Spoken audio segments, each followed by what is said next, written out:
कि नीचे लंबी सी सड़क, सुनसान, किनारे किनारे कहीं कहीं बिजली की रोशनी, ऊपर काला घना लेकिन साफ बड़ा सा आसमान। गाड़ी में कुछ लोग, एक चालक, बाकी शावक। सफर था दूरी का, सफर था दूरी का, मेरी मजबूरी का। ट्रेन की खिड़की से मैं बैठी झांक रही थी, उड़ते हुए पंछियों को निहार रही थी। देखा दो पंछी आनंद मगन उड़ते हुए जिंदगी का मजा ले रहे थे। ज्यादा तो नहीं पता, लेकिन हाँ, शायद नई नई शादी हुई होगी उनकी। साथ ही में एक पक्षियों का झुंड ऐसे उड़ रहा था मानो दौड़ने की प्रतियोगिता कर रहा हो। फिर अचानक से देखा कि एक पक्षी आया, रेलगाड़ी को सन्न से छूकर उड़ गया।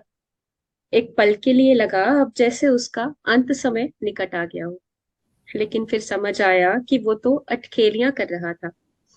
नजदीक आकर उस गाड़ी के बस उसे अपनी परछाइयां दे रहा था।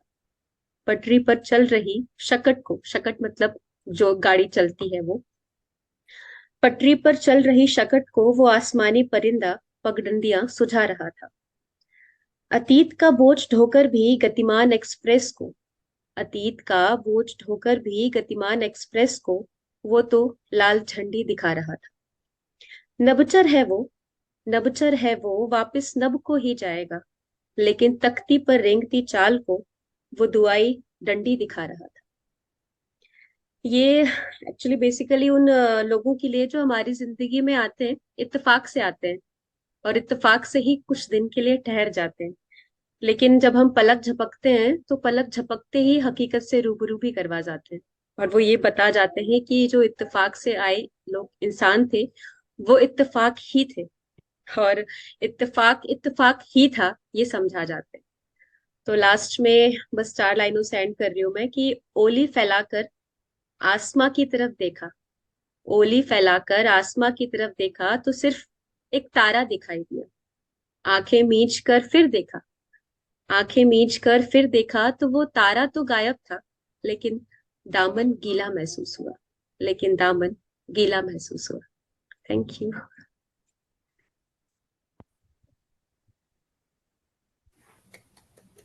सर आज दिन में ही लिखी थी ये, बस मुझे लग रहा था कि शायद एक आध लाइन और जोड़ दूं, बट वो मैंने सोचा कि चलो यही बहुत सुना अच्छी देती थी। हूँ। Very crisp, very clear, very short. और आज ना, one thing I have notice, ये आप are you using it's a new one, earphones? नहीं नहीं सर, ये वही आज है, पुराने वाले कई हैं। बार ना आपके, I have seen the last words आपके थोड़े से वो हो जाते हैं, बहुत स्लो आप बोलती हो, वो मिस हो जाते हैं। बट हाँ टुडे हाँ हाँ। Everything was very crisp, very clear. Each and every word, last word अच्छा। भी आपके पूरे अच्छे से सुनाई दे रहे थे। I don't know, may be, but may be बहुत सर, बहुत ही बढ़िया। सिटिंग में दिक्कत थी। हाँ, आज बहुत आपका मतलब चेहरा भी बहुत ब्राइट लग रहा है आज आज। एक्चुअली स्टडी टेबल पे ही बैठी हुई हूँ मैं, ऐसे क्यों रोज नहीं बैठती कहीं। हो आप? ऐसे ही बैठा करो, I think this looks sir great. कई बार वो यहाँ बैठी रहती है ना, मेरे लिए आज जगह खाली थी। आज जगह ले ली आपने उसकी आज। बहुत अच्छी, टू आज वो गुड टीवी आयुषी। देख रहे। थैंक यू बहुत सो मच प्यारी, सर। बहुत प्यारी पोएट्री थी। लता। आयुषी बहुत अच्छा था। बहुत ही ज्यादा इमेजिनेटिव था। मैं एक एक चीज इमेजिन कर रही थी, चाहे वो तारे हो, चाहे वो पक्षी हो, चाहे वो धीमी धीमी रोशनी हो अंधेरे लाइट में। मतलब चाहे वो पटरी पे चलती ट्रेन हो, चाहे वो दो पक्षियों का जोड़ा हो, चाहे वो झुंड में उड़ते पक्षी हो। तो एक पोइट्री की जीत या सक्सेस तभी होती है when you can actually make it evocative, when you can actually make people imagine each and every instances. तो वो तो बहुत ही और बहुत ही अच्छे से हमने महसूस किया जो भी आपने कहा। और उसकी एनालॉजी जो आपने दी है वो एक्चुअली बहुत अच्छे से हम हमारे लिए थोड़ा गेस करना मुश्किल हो जाता है अगर आप नहीं बताती, पर जब आपने बताया तो हमें समझ आया कि वो एक्चुअली कितना कितना खूबसूरती से वो बैठ रहा है उसके साथ। तो it was very nice. Thank you so much. Anu. Ayushi, as always, I have started calling her Queen of Words. So she is that. Every time she just takes it to another level.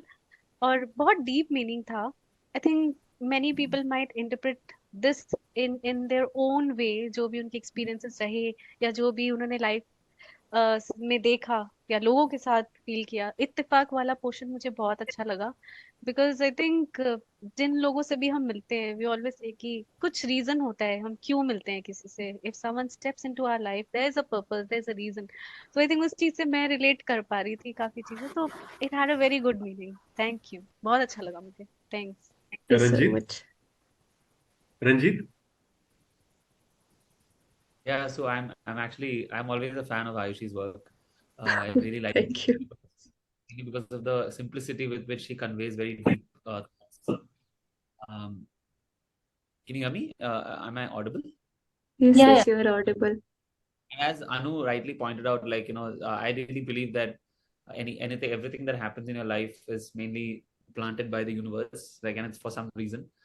Sometimes the reason might not go beyond a particular point, but sometimes there are beautiful relationships that get built just, and you don't even remember when you met the person, or when that thing happened.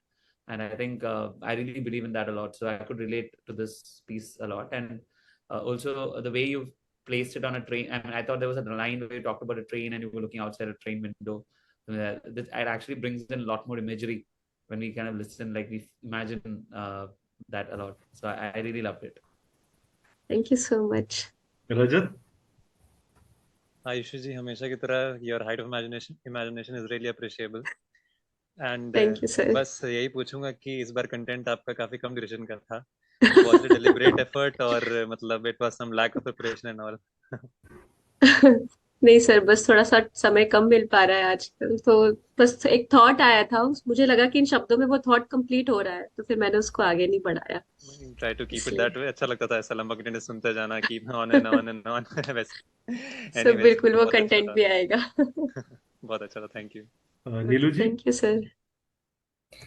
Ayushi, मैंने थोड़ा सा part miss किया, but जो last का सुना वो बहुत अच्छा लगा कि इत्तेफाक से लोग मिलते हैं, और इत्तेफाक पे जो आपने कंटिन्यूशन में उसको प्रेजेंट किया। मैं कल आपकी इंस्टाग्राम पोस्ट देख रही थी और I have become a fan of yours. Like इतना गहरा सोचती हैं, इतनी अच्छा लिखती हैं, प्रेजेंटेशन इतनी अच्छी है आपकी पोस्ट की। तो thank you so much ma'am. Thank you Ayushi, thank you so much. Thank you sir.